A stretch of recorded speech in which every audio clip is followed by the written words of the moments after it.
Bismillahirrahmanirrahim. Assalamualaikum warahmatullahi wabarakatuh. Alhamdulillahirrahmanirrahim.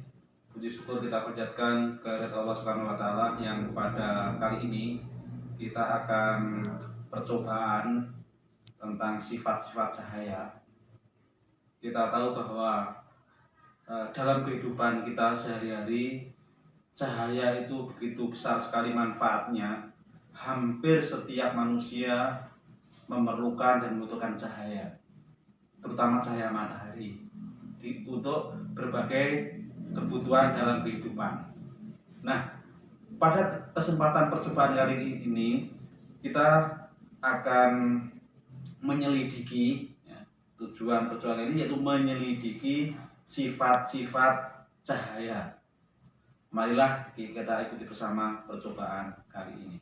Alat-alat yang akan kita gunakan dalam percobaan yang pertama yaitu kertas karton yang kita buat dalam seperti ini dan kita berikan lubang ya, jumlahnya 2, kemudian yang satu ini sebagai layar, kemudian berikutnya yaitu cahaya dari senter ya, ini nanti sumber cahayanya di senter, kemudian cermin, kemudian gelas kaca, dan yang terakhir adalah pensil.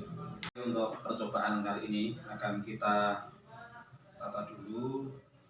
Ini percobaan yang pertama ya.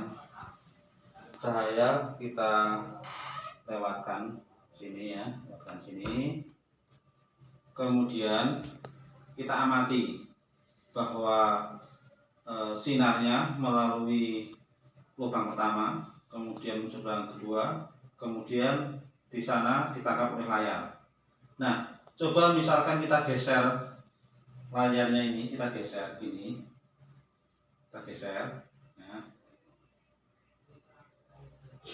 Kita geser, maka cahaya tidak sampai pada layar, ya. Cahaya tidak sampai pada layar, sehingga cahaya ini dapat menembus sampai ke layar jika antara lubang satu dan lubang kedua itu lurus.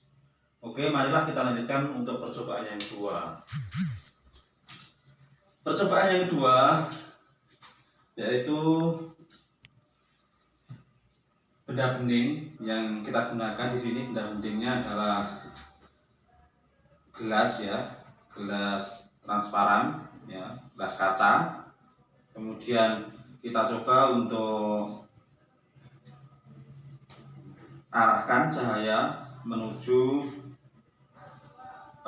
benda bening ini ya, menuju gelas kaca ini. Ternyata cahaya di sini nembus ya, nembus ini. Terus kemudian cahayanya dapat ditangkap oleh layar. Ini cahayanya ya. Ini percobaan yang kedua. Kemudian untuk percobaan yang ketiga masih menggunakan gelas ini yang ada airnya.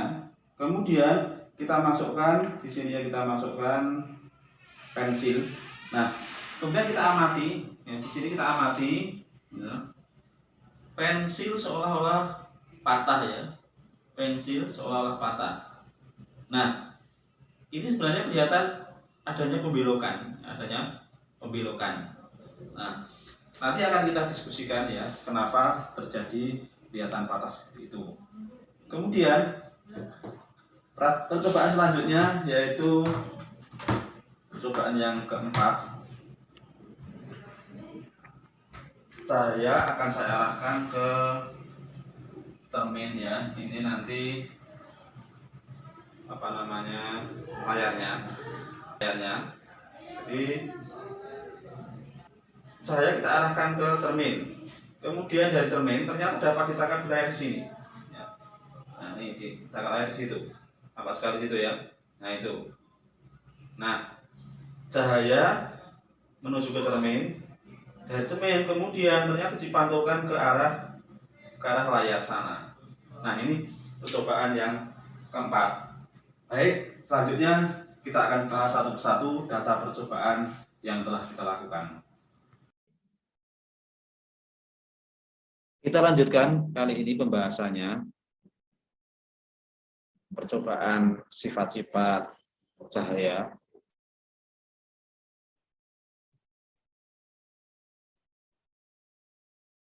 Percobaan yang pertama, kita lihat pada gambar di sini bahwa cahaya itu melalui lubang, ya, kemudian lubang pertama, terus kan lubang kedua ditangkap oleh layar. Kalau kita cermati, ternyata di sini lubangnya itu lurus antara lubang yang pertama dengan lubang yang kedua, sehingga cahaya bisa diteruskan sampai ke layar. Atau kalau kita buat gambar yang lebih mudah untuk diamati di sini, ini cahayanya masuk lubang pertama, terus masuk lubang kedua dan diteruskan. Atau dengan kata lain bahwa cahaya itu merambat lurus. Kemudian berikutnya yaitu percobaan yang kedua. Percobaan yang kedua di sini air dituangkan dalam gelas, kemudian cahaya dilewatkan ke benda bening ini ya, dengan menggunakan cahaya senter, kemudian ditangkap oleh layar di sini. Atau kalau kita lihat di gambar di sini ini cahaya kemudian mengenai benda bening, ternyata cahayanya diteruskan. Atau dengan kata lain bahwa cahaya itu menembus benda bening. Kemudian percobaan yang ketiga, ini cahaya mengenai cermin, kemudian dipantulkan menuju ke sini ya layarnya. Nah, kalau kita gambarkan di sini, ini sinar datangnya, kemudian kena cermin, kemudian dipantulkan, ini sinar pantulnya. Atau dapat dikatakan bahwa cahaya itu dapat dipantulkan. Kemudian percobaan yang keempat di sini ada air, kita tuangkan dalam gelas, kemudian kita masukkan pensil. Ternyata pensil tanpa patah ya, tanpa patah. Nah, kalau kita lihat sketsa secara jelas di sini, ya, ini air dalam gelas, kemudian dimasukkan maka kelihatan patah. Dapat dikatakan bahwa cahaya itu dapat dibelokkan atau dibiaskan. Sekarang singkat dapat disimpulkan bahwa sifat-sifat cahaya: 1, cahaya merambat lurus; 2, cahaya dapat menembus benda bening; 3, cahaya dapat dipantulkan; 4, cahaya dapat dibiaskan. Demikian kesimpulan percobaan kali ini, mudah-mudahan bermanfaat. Akhirul kalam, wassalamualaikum warahmatullahi wabarakatuh.